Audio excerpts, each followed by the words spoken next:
Dear Becky, if you're reading this, it means you're at your mom's and have discovered that we no longer have a home of our own. In this envelope is a key to a storage unit on Green Street with your clothes and personal effects. I paid a month's rent for storage. I didn't have time to pack it neatly, so I hope you won't mind the 12 garbage bags I used. I tried to be gentle with fragile items. Well, I tried. Thanks for leaving me a letter on the mantelpiece when you and Brad went on the 2-week cruise with those tickets I brought home. You were so surprised when I walked in and found you and Brad sleeping in our bed. I could tell by the smirk on that asshole's face that he was so proud of himself when you begged him not to stop. I don't know what my best performance was. The sad look on my face when I saw the two of you, or when I threw the flowers and tickets and told you to take your lover on a cruise because you obviously didn't want me anymore. I saw Brad's eyes light up when he heard about the cruise and he had that smirk on his face, yeah, because he thought he'd won. Or my best performance might be the 3 weeks I had to act humiliated because that asshole was telling everyone in the office how he had my wife because I wasn't man enough to take care of her. Even the office manager came to my desk to laugh at me. Please thank Brad for the email he left at work, letting everyone know he was going on a 2-week cruise at my expense with my wife as his bed partner. I also want to thank you both for discussing that business trip he was sending me on so the two of you could be together for 4 days. I'm glad you admitted that he seduced you at the Christmas party at work. I know he's flirted with you at other company parties, but until this incident, I hadn't seen the two of you slip away. But at the Christmas party, I saw you two having sex for the first time and took a picture with my phone. His wife describes him as more of a pump-and-dump stallion. He has lasting power, but she assumes you'll get bored of him soon enough. She finds my somewhat smaller size and tender lovemaking with affectionate foreplay more enjoyable. Yes, his wife and I are now lovers. I went to their house and showed her your picture about 2 weeks after the Christmas party, which she didn't know about. We originally planned to hook up for revenge, but found that we were so good in bed that we just started making love regularly. The more we met and talked, the more we fell in love with each other. That's when we started planning the cruise and the ultimate revenge fuck for the two of you. We started recording all of your conversations so we knew what you two were planning. My lawyer liked the conversations when you and Brad were discussing where to send me next. Tina and I were worried that you wouldn't give in to the main part of the plan. The hardest part was convincing you to sell the house first. I thought you'd buy the offer to buy us a bigger house in a better neighborhood, and you did. Second, I stormed in with the papers you were supposed to sign right after I saw Brad leave. I knew you'd smell sex and want me out of the house as soon as possible. You didn't disappoint me again. You looked really scared when I ran in until I explained that I needed signatures on some papers for the realtor. You signed without even looking. I even heard you breathe a sigh of relief as I hurried out of the room. You signed the power of attorney without looking. And finally, I burst in on the two of you fucking. I was as nervous as I could be when I walked into the bedroom. I wasn't nervous about what I'd discovered. I was afraid I couldn't look sad and weak enough to make my performance look believable. I must have put on a great performance because you two were making derogatory comments and smirking at my misery. When I moved my clothes into the guest room after Brad left so he had somewhere to put his clothes, I thought you were going to roll around with joy.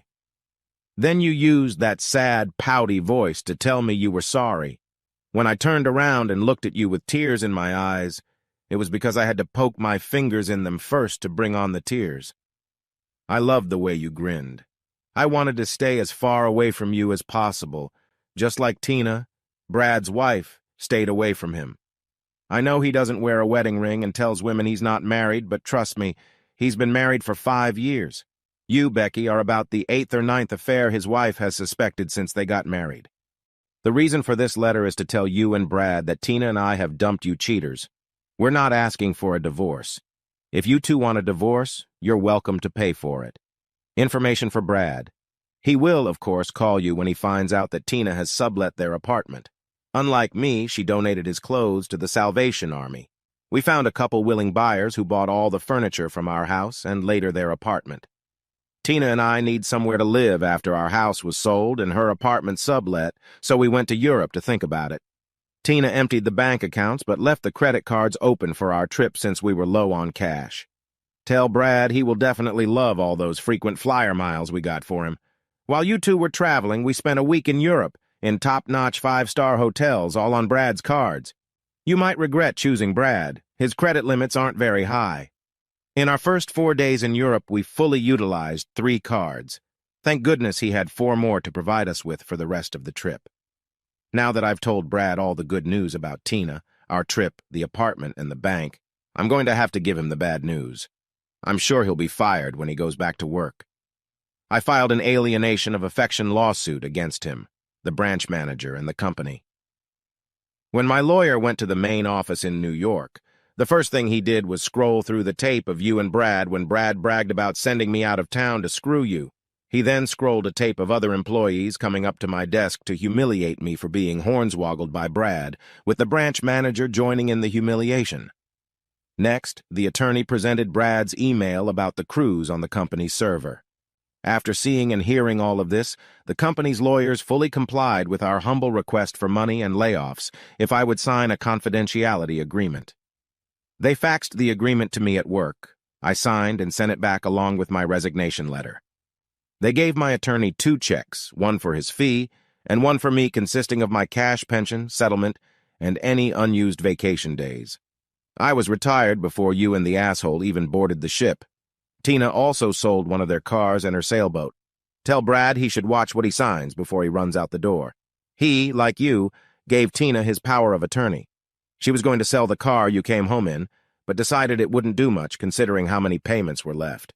Now about you, my loving wife, who took great pleasure in tooting my horn and calling me a wuss. While you and Brad were laughing, Tina and I were planning. All the humiliation you two heaped on me is now coming back to you both double. I hope your mom lets you and Brad stay at her house. When I gave her the letter, I explained to her that you were on a cruise with your lover, and that I was leaving you because I couldn't bear the humiliation of the 2 of you openly having sex in our home. I gave her a copy of your humiliating letter. She seemed very upset about your promiscuous behavior, that's what she said. All I did was call you a good wife who chose to be another man's whore. Your mother thought that adequately described your actions. Anyway, you signed the power of attorney earlier. Refer to the beginning of the letter if you've forgotten. So I sold the furniture then when you boarded the ship. I moved my clothes and belongings into Tina's hotel room. When Brad sent me to Florida for those 4 days, I took a couple days of medical leave, flew out of the country, and opened a bank account in the Cayman Islands. When we closed the sale of the house, I transferred the money into my new account. As I explained, my wife was not present at the closing of the sale because she was looking for a new place to live and I would be leaving soon. Accordingly, they were more than happy to help. I also sold both of our cars as I didn't need them. I closed credit card accounts except for one in my name only, so hopefully you didn't try to use the cards while traveling. That could have been pretty embarrassing. I closed all of our bank accounts, and again, that power of attorney came in handy.